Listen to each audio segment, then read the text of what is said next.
Welcome to Hard Script. Support the channel by liking, commenting, and subscribing. I promise even more interesting stories. It was always the same. I'd slide into bed beside her, let my arm brush against hers, barely a touch, not a demand, and she'd shift away like I was made of static. No words, no explanation, just that subtle recoil, night after night after night. At first, I made excuses for her. Long day, stress, hormones. Then I started counting. 19 nights. That's how long it had been since she last touched me. Not with warmth. Not with love. Not even with the basic humanity you give a roommate, let alone a husband. She never said no. She didn't have to. The silence said everything. She scrolled her phone with the brightness turned down, thumb flicking endlessly through lives she'd rather be part of. Influencers. Fitness coaches. Men with jawlines and cold smiles. And me? I was the background noise, the guy paying the rent while she curated disinterest. But I wasn't angry. Not at first. I was numb. And in that numbness, something else took root: clarity. Because if I wasn't her partner, her lover, her friend, what exactly was I? An account number? A name on the lease? A ghost with a wallet? I didn't ask her why she'd stopped touching me. Didn't beg for answers. Didn't try to reignite something that had clearly flatlined. Instead, I opened a spreadsheet. Mapped out the bills. The rent. The utilities. Saw my name on every document. Saw hers on none. That was the night something shifted. I didn't slam doors. I didn't raise my voice. I just stopped. Stopped reaching for her. Stopped waiting for warmth. Stopped making it easy for her to enjoy the comfort of a man she clearly didn't see anymore. And when the next rent cycle came, I watched the payment reminder pop up on my phone. And let it sit. I gave her everything she'd given me for the last 3 months. Nothing. And when that final notice came in the mail, bright red and urgent, I laid it on the kitchen table, right next to her untouched coffee cup. No words. No explanation. Just the cold echo of accountability knocking on her door for once.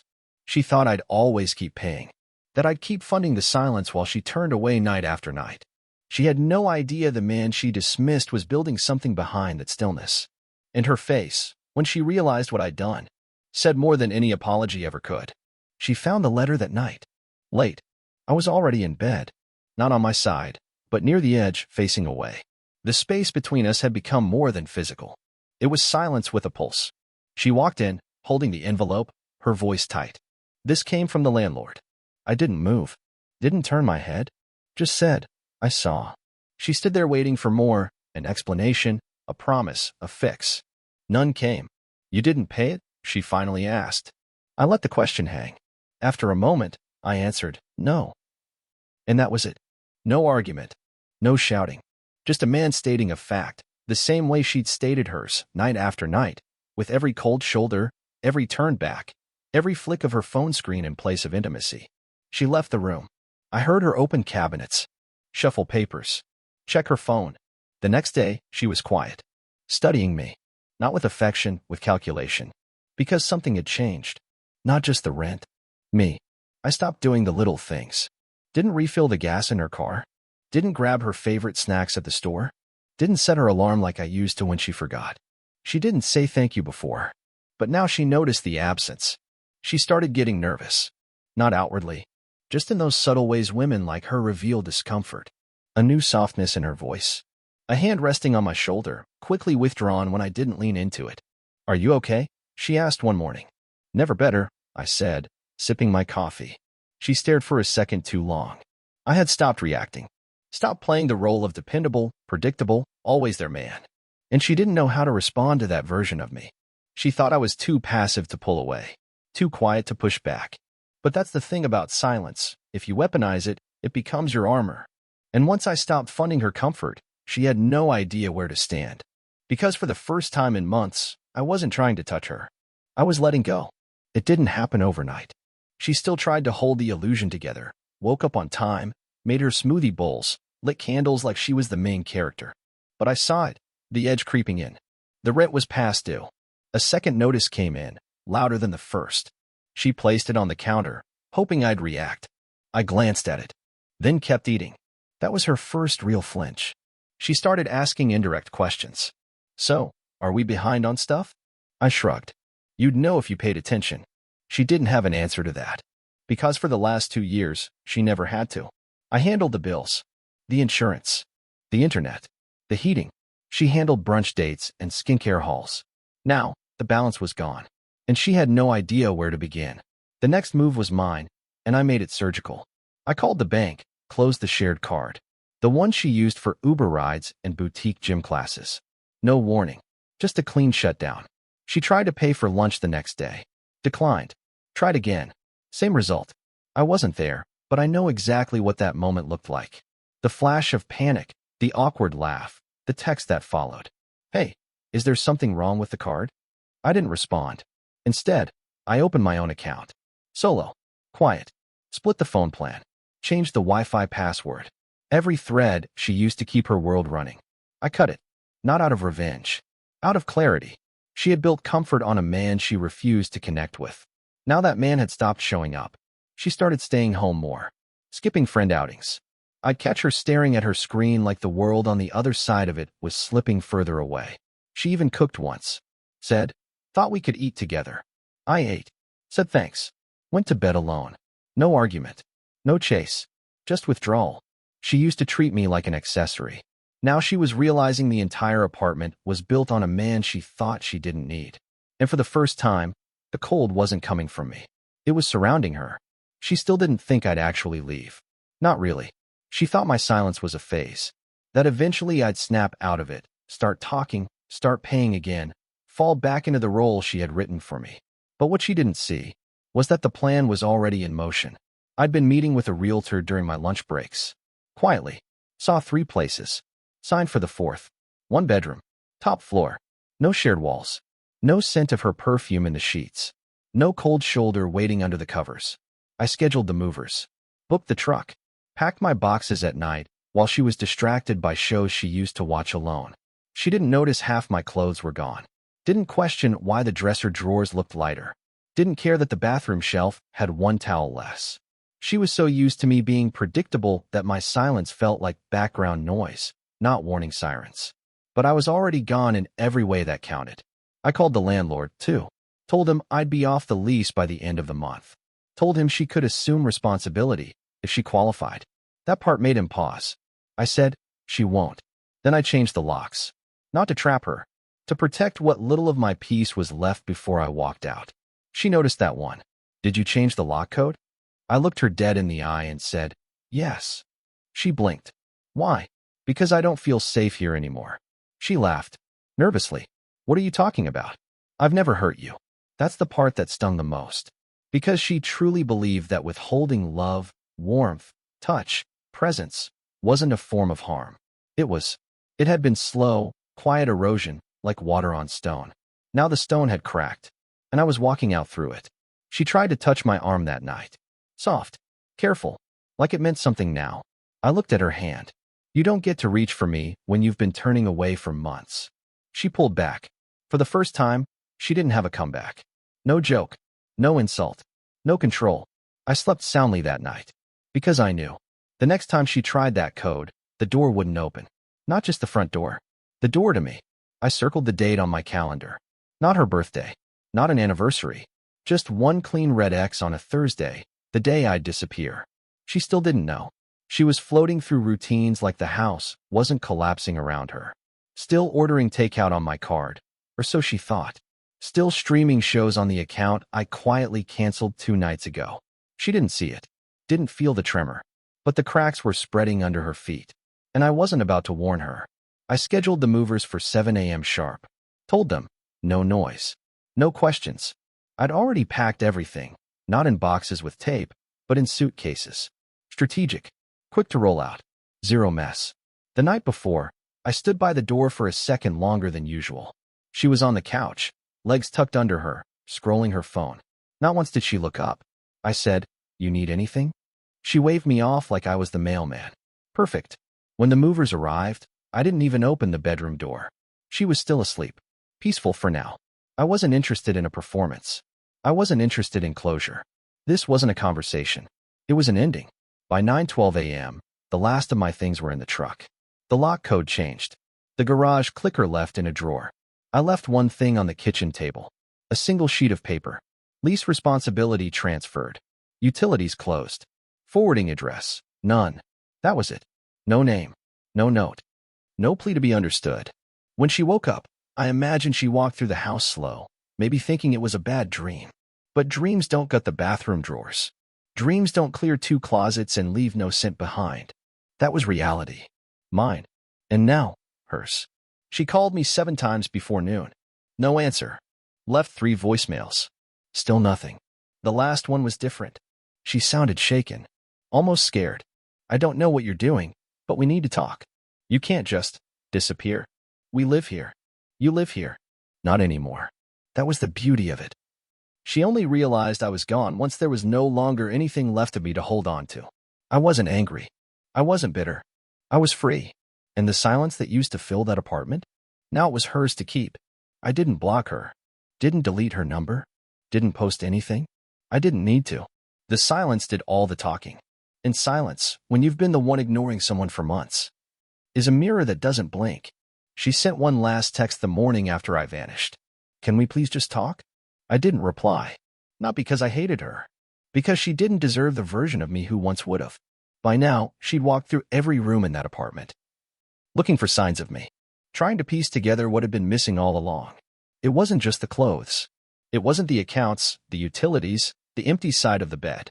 It was the weight, the presence she once took for granted, the stability she assumed would always be there, regardless of how cold she got at night. And now that presence was gone. All that was left? An echo of routines she thought she'd never lose, of arms she used to brush away like they were a burden. She tried reaching out to our mutuals. One of them, Josh, messaged me. Dude, she's asking where you went. She says you ghosted her. I replied with one line. She ghosted me first. I just left the room. He didn't argue, because anyone who paid attention saw it happening long before I ever packed a single bag. She'd built herself a castle of indifference. Now she was the queen of an empty throne, and she didn't know how to function without being seen. That's what cut the deepest, not the loss of me, but the absence of the mirror I used to be for her validation. There were no more reactions to her posts. No more quiet support from across the table. No more passive man absorbing the cold without flinching. I had become air. And in my place, only her own voice echoed back. At first, she probably tried to spin the story. Told friends I overreacted. Claimed I was too sensitive or emotionally distant. But the ones who really knew us? They'd seen how many times I reached for her while she turned away. They saw the way she stopped seeing me even when I stood right in front of her. No? They saw someone sitting alone in the apartment she never paid for, wondering how everything collapsed so quietly. She tried to rewrite the story. Of course she did. Started with Instagram. A filtered selfie, wine glass in hand, captioned, "Healing isn't linear." Then came the vague tweets. Some people don't know how to handle a real woman. Protect your peace, even from people who shared your bed. Subtle. Impersonal. Just enough venom to look like strength. Just enough victimhood to earn sympathy. But her friends weren't biting. Not the ones who had been around during the quiet phase. Not the ones who'd seen me carry bags, pay tabs, smile through her snide little jokes. The comments were polite. Fewer likes than usual. One of her girlfriends messaged me directly. "Hey, just wanted to say, we noticed. Hope you're doing good." I didn't respond. I didn't have to.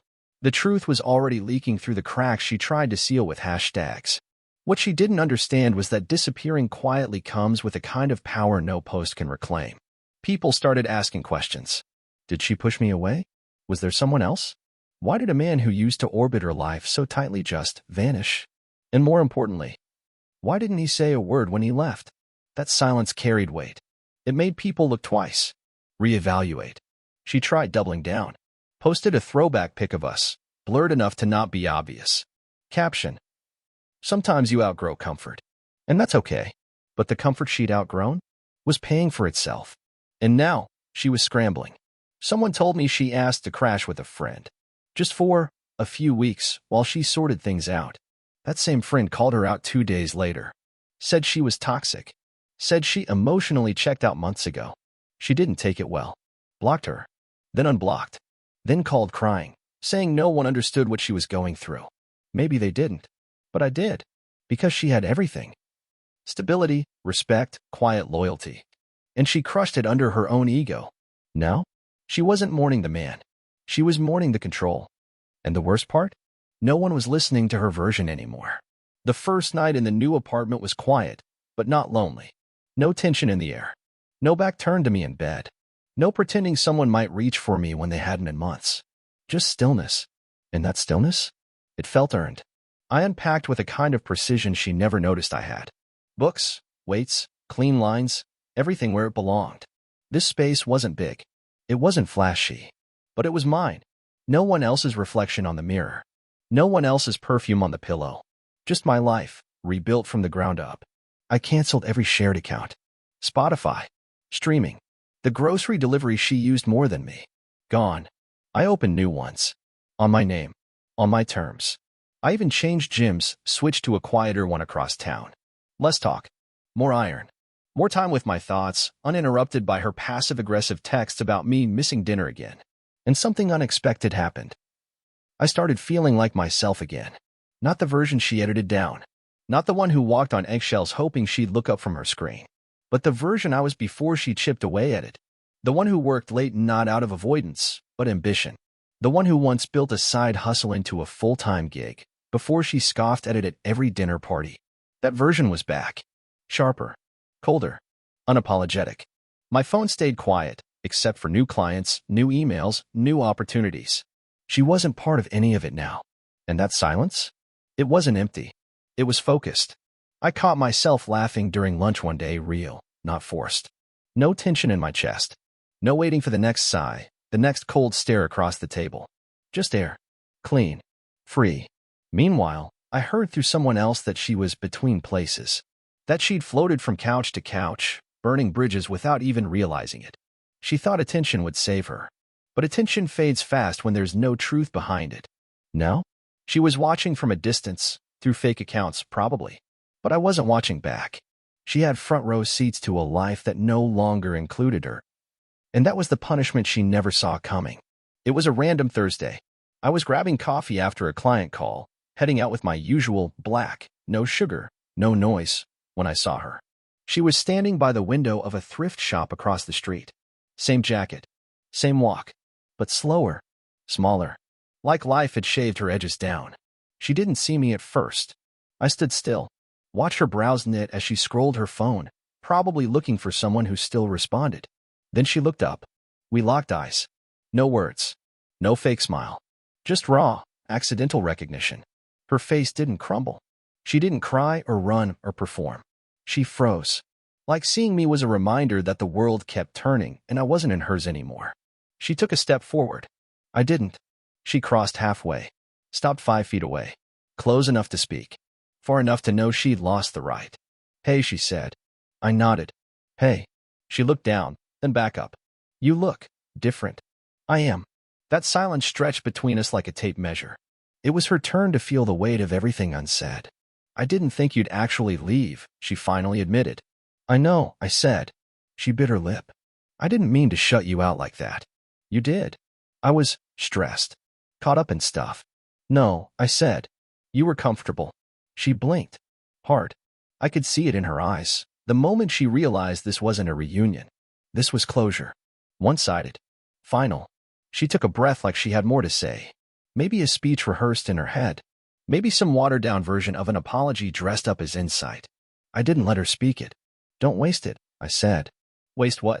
This moment. Where you see the result of what happens when you take someone for granted. I stepped past her. Calm. Clean. Cold. She didn't follow. Didn't call my name. Just stood there, a statue of who she used to be. And who I used to chase. That was the last time I saw her. Not because I couldn't. Because I didn't need to. The chapter had already closed. And now the story was mine alone. There was no revenge post. No final message.